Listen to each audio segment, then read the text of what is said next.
Electronic configuration of phosphorus.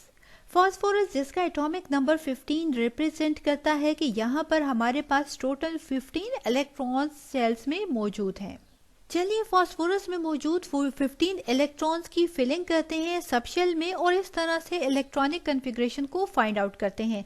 सबसे पहले 1s सब शेल में इलेक्ट्रॉन को फिल करेंगे, 2 इलेक्ट्रॉन्स यहाँ पर फिल हो जाएंगे। इसके बाद हमारे पास 2s सब शेल आता है, यहाँ पर 2 इलेक्ट्रॉन्स को फिल करेंगे। इसके बाद टेल की तरफ बढ़ते हैं तो 2p सब शेल आता है, 6 इलेक्ट्रॉन को फिल करेंगे। इसके बाद नीचे की तरफ हेड की तरफ आते हुए 3s सब शेल में 2 इलेक्ट्रॉन्स को फिल कर देंगे। सो इस तरह से हमारे पास 2 + 2 4 + 6 10 इलेक्ट्रॉन्स हो गए, +2 12 इलेक्ट्रॉन्स को फिल कर दिया।